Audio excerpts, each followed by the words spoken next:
ఏమండి, దేవుడు గనక మనుషుల మధ్యలో లేకపోతే, దేవుడు మాటలు గనక ప్రజల మధ్యలో లేకపోతే అసలు ఎంత క్రూయల్ గా తయారవుతారు దేవుడు ముందే రాశాడు. సమాజం ఎంత క్రూరంగా తయారవుతుందో ముందే పసిగట్టండి దేవుడు ఈ మాటలన్నీ రాయించాడు. ఇదిగో మీ పిల్లలు ఇలా తయారైపోతారు వాక్యం లేకపోతే, యవనస్తులు ఎంత క్రూరులుగా మారుతారు నా మాటలు లేకపోతే. మీ పిల్లలకి చిన్ననాటి నుండి మీరు కూర్చోబెట్టుకుని తల్లి తండ్రి నా మాటలు చెప్పండి, నా మాటలు చెప్పండి, నా భయంలో పెంచండి, నా భక్తిలో పెంచండి, వాడితో బైబిల్ చదివించండి, వాడితో ప్రసంగాలు వినిపించండి, వాడిని దేవుడి సన్నిధిలో ఉంచండి, దేవుడి పనిలో ఉంచండి.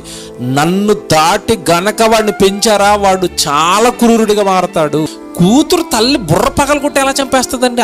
ఇంత హింస, ఇంత క్రూరత్వం ఎందుకు వచ్చేసిందండి? ఇంత క్రుయాలిటీ మైండ్ ఎందుకు వస్తుంది చెప్పండి? ఎందుకు వచ్చిందో తెలుసండి. సినిమాలు చూస్తే ఏం కనపడుతుంది చెప్పండి? నరకటాలు. ఈ మధ్యకాలంలో ఒక సినిమా వచ్చింది యానిమల్ అట్ట. ఈ మధ్యకాలంలో ఒక సినిమా వచ్చింది యానిమల్ అంటే అర్థం ఏంటి? హీరోయే జంతువు, ఇంక వీళ్ళు డైరెక్ట్ గా ఒప్పుకున్నారు మేము జంతువులు, మేము క్రూర మృగాలు అని. ఆడు సైకో అన్నాడు, ఎవరిని పడతాడు నరికేస్తాడు, ఎవరిని పడతాడు వాళ్ళ నాన్న కోసం ఎవరైనా నరికేస్తాడట. ఆడు యానిమల్ పేరు కూడా అలాగే పెట్టారు. అంటే సినిమాల దగ్గర నుంచి ఆన్లైన్ లో గేమ్స్ అన్ని కాల్చుకోవడాలు, నరకటాలు, వీళ్ళ బుర్రలు నిండా హింసను పెంచుతున్నారండి. హింస ఇంకంతే. తల్లి లేదు తండ్రి లేదు, ఎవరైనా కొట్టడం, చంపటం, నరకటం.